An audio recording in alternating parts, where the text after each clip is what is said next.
There are moments in the life of a nation when the wind itself seems to pause, when the ground beneath the feet of ordinary people begins to tremble, and when elders, mothers, veterans, and church-going families lift their voices not in anger alone, but in a solemn cry for truth. And this, my family, is where Jamaica now stands. For weeks, conversations have whispered through Kingston's market stalls, through retirement homes in Montego Bay, through church pews in Spanish Town. If our Prime Minister is not afraid, let him stand before the captain of Burkina Faso, live and unfiltered. No insults, no theater, just truth meeting truth. And to you, our cherished African-American elders over 60, watching from living rooms across Atlanta, Detroit, Chicago, Baltimore, and beyond, this story will feel familiar. It carries the same weight you once felt in the era of Martin, Malcolm, Fannie Lou, and Garvey, the weight of a people asking simply, who truly serves us? Before we journey into this unfolding storm from Jamaica to Africa, from island shores to American sanctuaries, let me gently invite you. If you believe the truth must never fear the light, please consider subscribing to this channel so you never miss a moment that history tries to whisper. And now, let us begin. There are seasons in a nation's life when silence becomes heavier than speech. Jamaica has entered such a season. It did not begin with a protest, nor with a politician's televised address. No, the spark began in a quieter place, carried by the voices of older Jamaicans who had lived through hurricanes, IMF years, labor strikes, and the long echoes of colonial decisions that shaped their childhoods. It began with the elders. In Kingston, on a humid afternoon that felt as though the sky itself held its breath, a small group of retired teachers and former public servants gathered outside the House of Parliament. They did not bring drums, nor party colors, nor banners demanding favors. They brought something far more powerful: memory. Memory of what Jamaica had once meant to the Caribbean brave, bold, unafraid. Memory of leaders who once spoke plainly, even when the truth trembled the earth. One woman, a former school principal now in her 70s, lifted her cane towards the building's tall columns and said softly, "If the Prime Minister is not afraid, let him debate that young captain from Burkina Faso. Let him stand in the open before God and the people, and let truth decide." Her words traveled. They traveled to Halfway Tree, where taxi drivers repeated them between passengers. They traveled to Montego Bay, where fishermen shook their heads and muttered, "A debate? Why not? If you lead the nation, surely you can speak for it." They traveled to Spanish Town, where church mothers nodded slowly, sensing that something more than politics was unfolding. By the end of the week, the question was everywhere. If you are not afraid, why not debate him? At first it circulated through WhatsApp groups, then on local radio talk shows, then in street-side conversations where old men gathered around domino tables. What began as a whisper became a drumbeat. And as that drumbeat grew, so too did the discomfort within the government. The Prime Minister, once confident in televised addresses, now appeared cautious, choosing carefully curated interviews, avoiding spontaneous questions. Meanwhile, the youth clipped short videos of Captain Traoré speaking boldly about sovereignty, dignity, and responsibility. They shared these clips with their parents and grandparents, and the older generation saw something they had not seen in years: a leader speaking without fear in his eyes. It was the elders, those who had lived longest, those who had suffered most, that interpreted the moment with deepest clarity. One retired dock worker told a journalist, "I am not asking the Prime Minister to fight the captain. I am asking him to defend Jamaica's honor. If he is the leader he claims to be, Let him face the questions, live. Soon the call for a debate was no longer simply a request for accountability. It had become a test of character. Jamaica's streets began to vibrate with an old energy, the same energy that once lifted the island's spirit during times of great moral choice. This time, however, the battleground was not physical. It was moral, intellectual, spiritual, and the elders felt something rising, a rumbling of frustration that Jamaica had been spoken for by men who did not listen, a rumbling of regret that the island had slowly drifted from the courage that once defined it, and a rumbling of hope that perhaps this conversation, this challenge was the doorway to a different future. By the second week, gatherings outside Parliament grew larger. People brought folding chairs, stools, umbrellas, and bottles of water. Some came not to shout, but to witness, to bear record that Jamaicans still believed in truth, still believed in leadership, still believed in courage. A pastor from St. Andrew stepped forward during one of these gatherings in the late afternoon sun. Speaking in the slow, rhythmic cadence of a man who had spent his life behind a pulpit, he said, "We are not asking for a fight. We are asking for clarity. Leaders who serve the people must never fear speaking before the people." A murmur of amen rolled through the crowd. For the first time in many years, Jamaica felt as though it were standing at a crossroads. On one path lay silence, excuses, delays. On the other lay transparency raw, unfiltered, courageous. To debate or not to debate, to lead or to perform leadership, to stand tall or to shrink. And yet, as powerful as the elders' call had become, Jamaica had not yet seen the moment that would truly ignite the island. Because, my family. The first ripple began not in Kingston, nor Montego Bay, nor the Parliament chamber, but online among the diaspora children and grandchildren who had been silently observing the unfolding drama. Younger Jamaicans abroad, especially those living in London, Toronto, New York, and Miami, started stitching together short clips, contrasting the voice of their own prime minister with the steady, unwavering tone of Captain Traoré. They did not add insults. They did not add edited sound effects. They simply placed the two men side by side, one speaking with heavily scripted caution, the other speaking with the calm firmness of a man who believed every word he uttered. That was when the moment came, the moment that flooded the Caribbean internet space. A young Jamaican in the United States uploaded a side-by-side comparison on social media. Within hours, the video spread like a wildfire, and older Jamaicans began calling their friends, saying, "Look at this man. Look at how that young leader speaks. When last we hear a voice like that?" The island had no need for foreign commentators to explain what they were seeing. Jamaica understood it intuitively. They knew the difference between a leader who relied on prepared notes and a leader who spoke from his conscience. What they did not expect was how deeply the comparison would stir emotions among their elders. One retired nurse from St. Catherine watched the viral clip 3 times before whispering, "This is why the nation want a debate. This is why the people keep asking for clarity. When a young soldier from Africa can speak clearer than our own leader, something is wrong somewhere." It was not hatred. It was not division. It was disappointment, deep, ancestral disappointment. And then came the wave that pushed everything over the edge.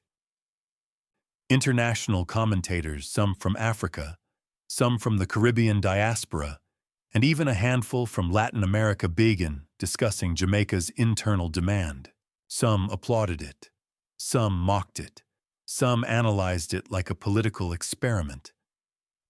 But what truly shook the island was this.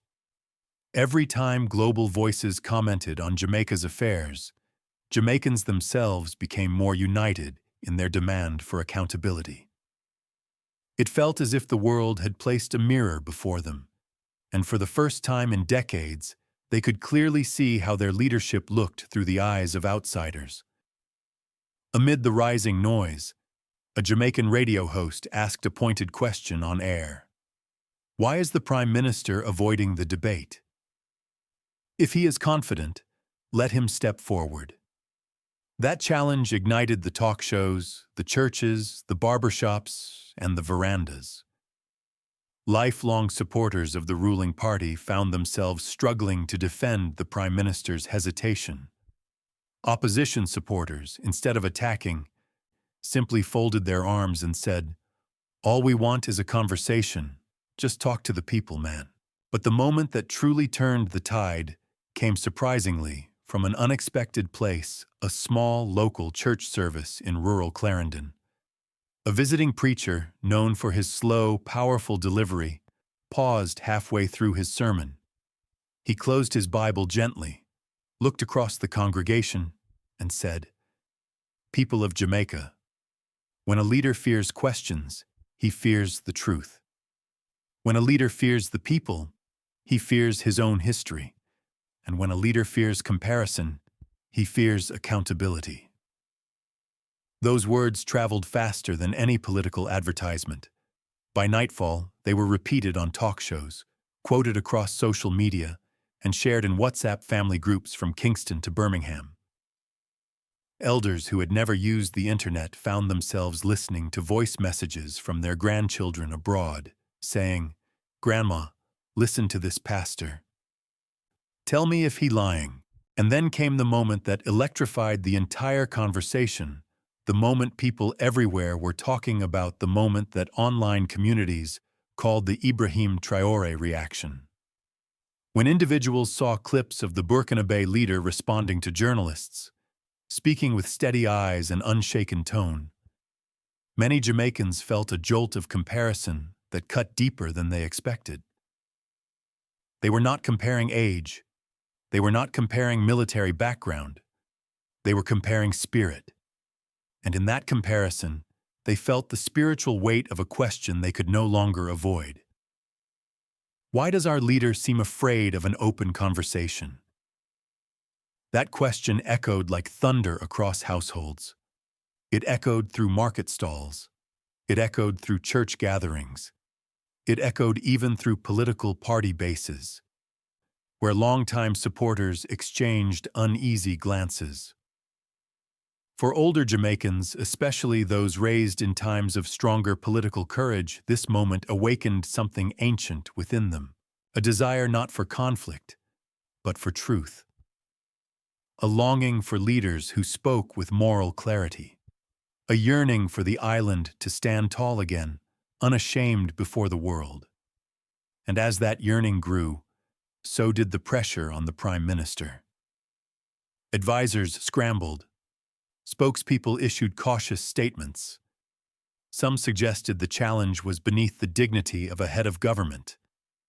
Others hinted that Jamaica should not engage in comparison with a foreign leader. But the elders of Jamaica did not care for excuses. They cared for leadership. They cared for honor. They cared for truth.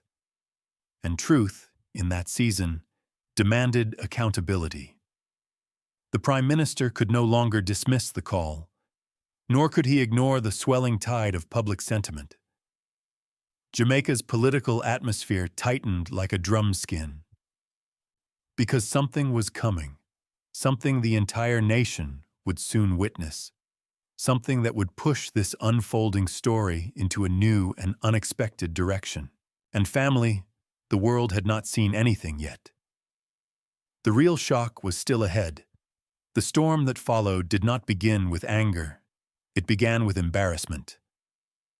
Within days, international media outlets, some from the Caribbean, some from Africa, and some from Europe, picked up Jamaica's internal debate challenge.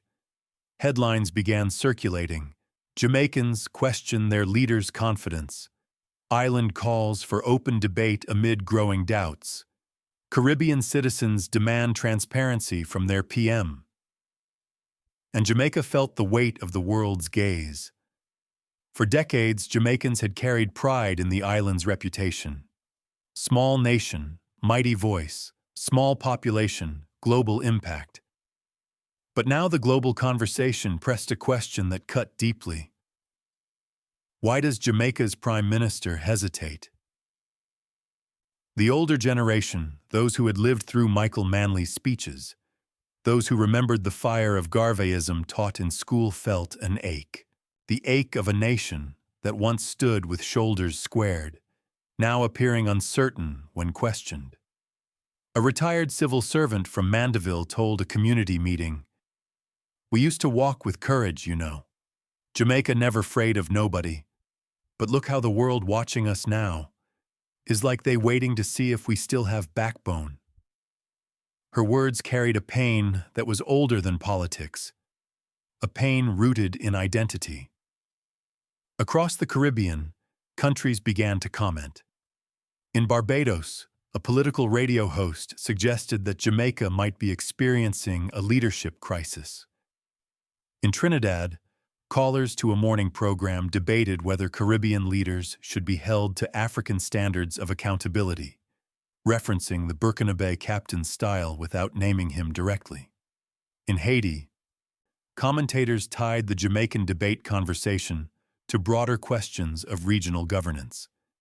But the ripple that mattered most came from Africa itself.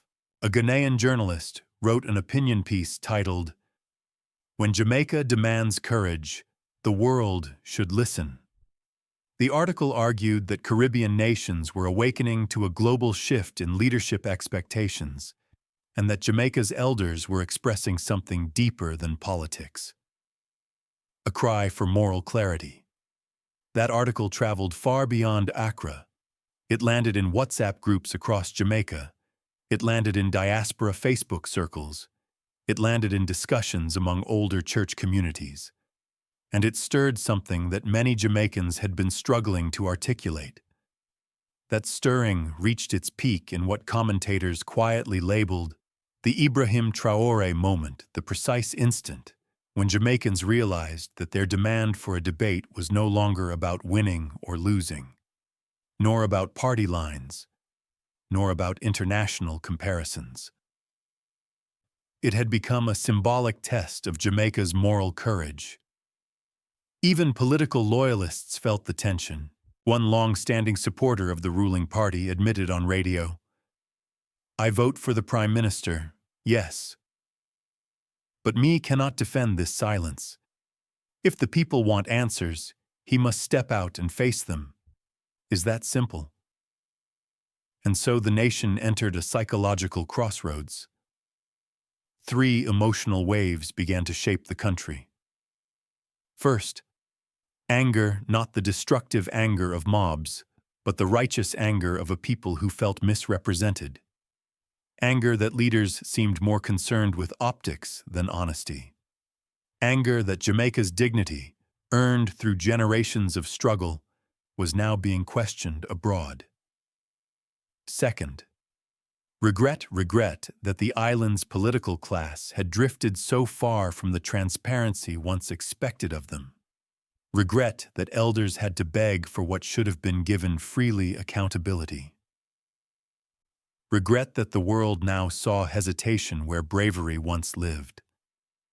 Third, hope that this moment, painful as it was, could become a turning point. Hope that Jamaica might rediscover its voice. Hope that a new generation of leaders might arise, leaders unafraid of truth, unafraid of their own people, unafraid of open conversation. That hope spread especially among the diaspora. African Americans in particular. Many of them elders over 60 felt an emotional connection to the Jamaican struggle. For them, the situation mirrored broader issues of leadership, integrity, and honesty in public life. Some said the Jamaican debate challenge reminded them of the civil rights era, when ordinary people demanded that leaders speak plainly. A retired pastor in Chicago, born to Jamaican parents, summed it up in a live stream. This is not about Africa versus the Caribbean. This is about the character of a leader. If truth frightens you, then leadership will crush you. His words were replayed on Jamaican talk shows for several days. And in that environment of rising tension, rising reflection, and rising hope, Jamaica awaited the Prime Minister's official statement. Would he face the people? Would he address the calls? Would he allow a debate? Or would he slip behind silence again? The anticipation grew so heavy that even school children overheard adults whispering about it.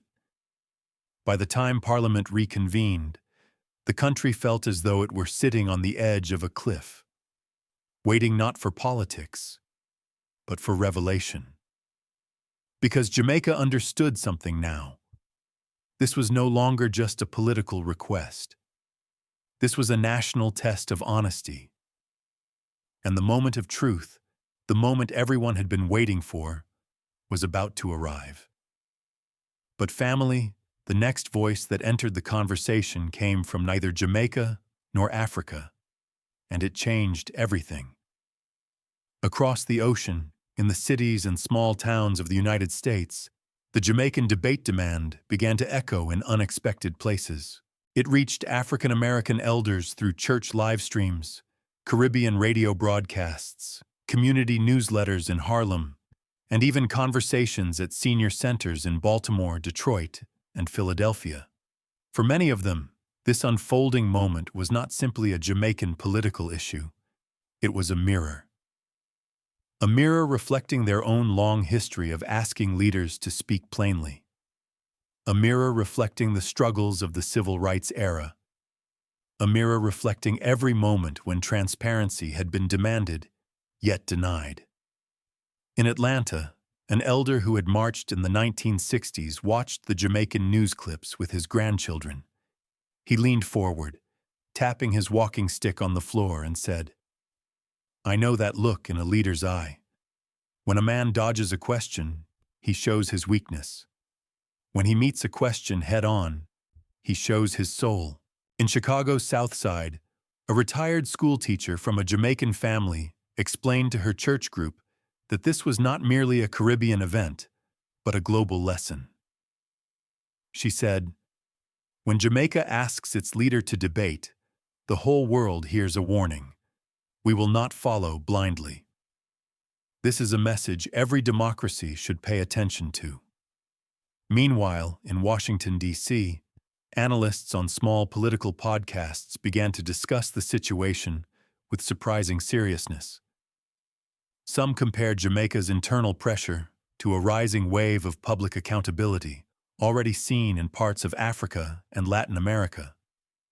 Others noted that ordinary citizens across the world were increasingly questioning political elites, demanding authenticity instead of performance. Yet the most striking reaction came from African elders living in the United States. They saw in Jamaica's struggle a memory of their own battles for dignity, for representation, for leaders who honored the people's voice. Their comments, shared across community forums, carried a weight carved from decades of lived experience. If a leader fears open dialogue, he is unfit. Truth should never terrify those who claim to serve. A nation can forgive mistakes, but it cannot forgive cowardice. The global response slowly shaped a narrative larger than Jamaica itself. Commentators began to argue that the island was becoming the unlikely center of a new moral conversation, one that stretched from the Caribbean to Africa, from London to Lagos, from New York to Nairobi. A commentator on a New York radio program captured the sentiment perfectly.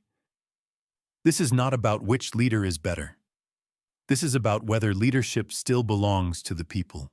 As the world watched, Jamaica found itself standing at a moral crossroads, one illuminated not by the glare of international judgment, but by the respect of those who admired the courage of its citizens. Jamaica was no longer seen as a nation questioning a politician. It was seen as a nation questioning the very nature of leadership. And just when it seemed the conversation could not rise any higher, something unexpected occurred. Something that would shift the island's emotional landscape once again and force Jamaica to confront a truth far greater than politics.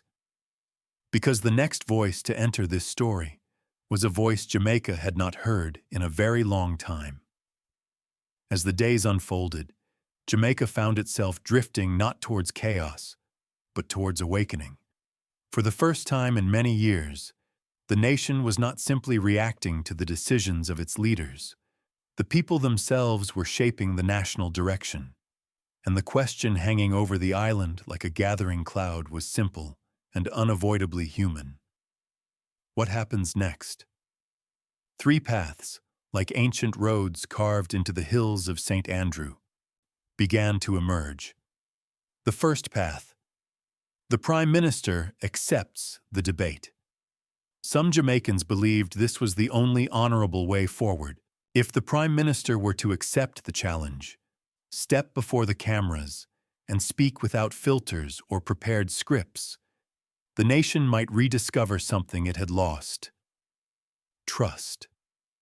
Not because he would win the debate, not because he would outshine another leader, but because he would demonstrate courage, the kind of courage elders recognize instantly.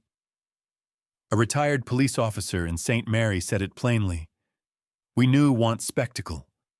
We want bravery. If him brave, Jamaica will walk with him again." The second path. Silence and avoidance. But there was another possibility, one that weighed heavily on the minds of elders.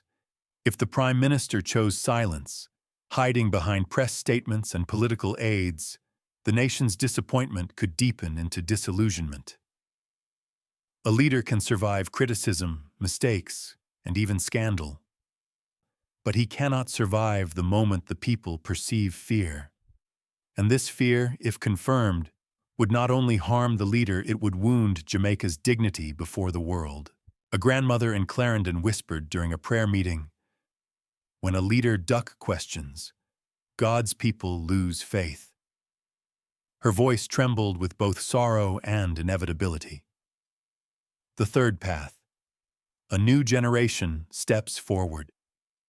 The most unexpected path, however, did not come from politicians at all. It came from the youth, the diaspora students, the young professionals in Kingston, the online creators, the cultural voices rising with confidence. Many began to argue that Jamaica needed an entirely new model of leadership. Leaders who were accountable, leaders who confronted hard truths, leaders who did not fear conversation with their own citizens. These young voices did not disrespect the Prime Minister, nor did they idolize foreign leaders. They simply said, "If some men fear speaking openly, then they cannot lead us into the future." This sentiment began to unite younger and older Jamaicans in a way the island had not seen for decades. Generational divides softened. Conversations that once ended in frustration now ended in understanding. Families discussed leadership at dinner tables. Churches discussed courage in Sunday services. Even domino circles long known for laughter and teasing turned into spaces of contemplation.